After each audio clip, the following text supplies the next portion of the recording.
Hello. Well, hello, beautiful, amazing, fantastic world, and you, wonderful, wonderful individual.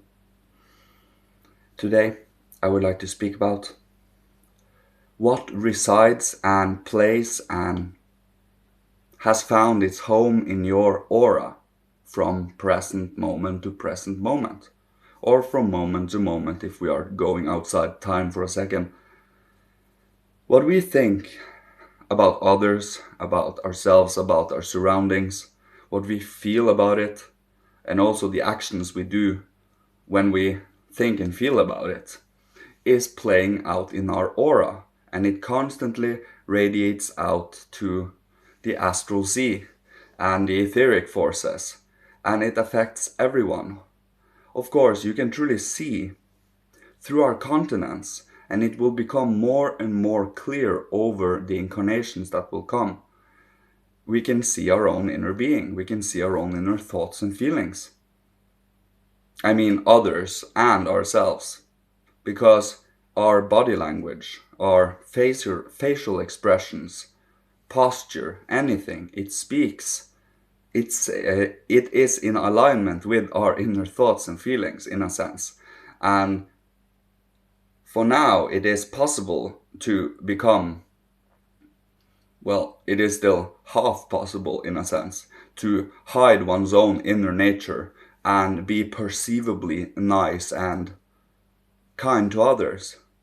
But when the incarnations come, it will be impossible to hide one's own inner nature, for one's own inner nature will become one's outer nature, one's countenance. And that is why we should clear up and master and come into terms with our own inner being and aura. For when we can transmute, ennoble, purify, and hold our aura clean and pure as best as possible in this incarnation and in this present age, is a task that is worthy of following, for it helps with your own inner strengthening of the good, of what's beautiful, of what feels warm and inclusive and welcoming, and also what is healing. For if we constantly bear within our aura the hosts of the lower beings, you will affect everything and everyone around you that way. But if you have love, compassion, and understanding and wishing to meet another human being in inclusion and being welcoming, you have the heavenly hosts around your aura because they stand for these qualities. Of course, we constantly have different kinds and every kinds of being playing within the spiritual world and within and outside of our aura and our inner being. But based on what we follow, have interest in, and put our intention and nourish is what we will be following and what we will grow into. So if we only eat garbage, we will become garbage in a sense, just bodily and health wise. We shouldn't, that is a given. And if we eat and take in nourishment that is healthy, life bringing, energizing, and giving inner force, it's the same with the spiritual practices and our inner consciousness and focus. For if we only focus and deplete our inner life force on disgust and hatred and disdain, we use it up for that, and we will not have any room for improving ourselves, redeeming and ennobling ourselves, and to preserve the life force that we have to focus on what is important in life, in your life, in my life, in everyone's life.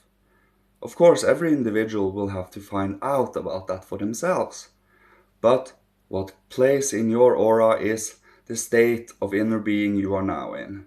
So we are at a time where we have a lot of turmoil and where we have a lot of unsurety, and we are split in two, where we really are threefold. You see, by replacing 3 with 2, you don't have the whole picture anymore. It becomes a skewed up wrong perception of the world, for it is Lucifer and Ahriman, and with duality we give Lucifer divine properties and we give Ahriman infernal properties, when in reality you can only find the true divine in the middle, in the balance between the Luciferic and the Ahrimanic through the heart and through consciousness. We are kind of stuck with these two beings here on this development. We did fall for their temptation after all, so they are here suffering with us and we are suffering with them. So we either transform our own inner being, making, for these two beings are backward spirits. They are lagging behind in development. Lucifer is an backwards archangelic being, and Ahriman as a backwards azuric or archai being. And they are very, very spiritually developed, but they are not developed in the sense as they should. In a sense, in the most objective sense, they were ordered to do this. It's kind of a sacrifice they make to become, to play the adversary. On the other hand, they are here creating suffering and death and temptations and destruction. So we should also be serious about it. Not grave serious and take every kind of warmth out of it. No.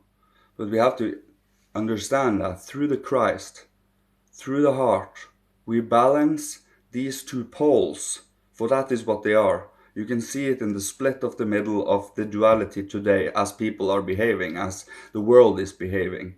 You have the dissolving and the sclerotifying in a sense. And these two forces, the renewing and the dying.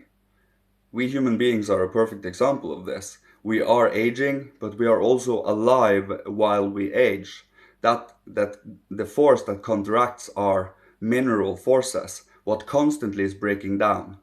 For when you see a rock, a mineral, you will never see it suddenly start growing. You will not see it start growing like organic matter, like flowers. It constantly breaks down. That is what makes us dying in this physical world. But the etheric forces, the plant forces, the life forces is what keeps us alive. These two, in a sense, is the duality. But we are living in between here. We are both the third part. Soul, body, spirit. Without spirit, you are only a soul and body without true consciousness, without true focus, without true focal point, center. That is your spirit. Your spirit created this body that has a soul residing in it. The architect of your body, in a sense, and of everything, truly. So, becoming alive to it, and to know, becoming alive to your aura.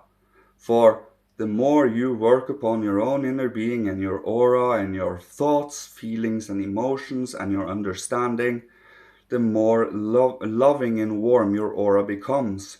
And you become more conscious of your aura while you are outside and not become distracted by every single thing around you, but stay conscious and be clear about what you have in your inner being. That is discipline, and it is also a practice. A practice to hold oneself as harmonious within as possible and give the best thoughts and feelings out as possible, as best as we can muster, for we are not perfect and we are not infallible, and we have karma and we do have our weaknesses and we do have our annoyances and so on and so forth. But it is about, do we acknowledge them and work upon them so that we can ennoble and better ourselves, or do we just take it as that is just who I am and I cannot do anything about it? It is all about the attitude towards it, the dharma. For it is fully possible to develop ourselves. It just takes a little time. For just remember, after 7 years, all of your cells in your body has changed. You are not the same physical being anymore, although you are still the same spirit. But your whole physical body has shifted cells, so you are a completely different being. So practicing something consistently for 7 years, don't you think that will do something with your body? Don't you think you will ingrain something within your being that might actually stick? Yes, yes it does. And it doesn't even take 7 years. But certain things might do that. Certain things that really needs to go deep down. But more seriously, that is how we work down into the body. By practicing something consistently all the way until it becomes something we own within our will and with our actions. And I personally think that having these practices really could help anyone. And it really brings in a certain health giving impulse, a healing impulse. And you also send out this a fly. You also send out the impulse that you wish to better yourself, you wish to redeem yourself, and you open your soul and spirit to the hierarchy, the good forces. And you will know when they are the good forces because they are very distinct. Michael is very distinct. You will seriously not misplace him for another being. He is that distinct. A true paladin of the sun, a true warrior, a true... But I digress. I think this was everything for today.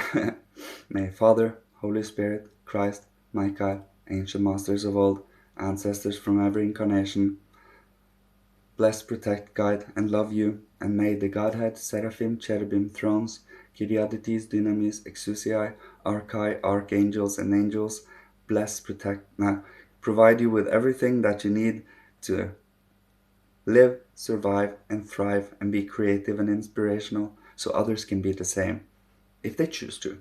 Freedom. And it is a practice. And what you want to see in the world in the future, what you wish to see in your own inner being in the future, is what you put your consciousness and attention to now. What are you growing now? So, harmonize your inner being.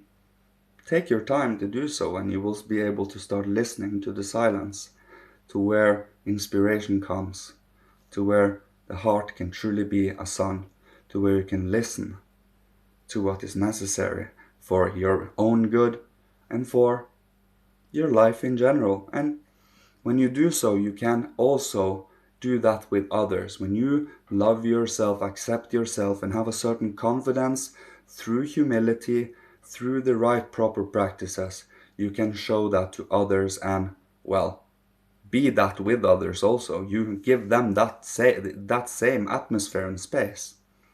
So, thank you so much for listening to me. Bless your heart.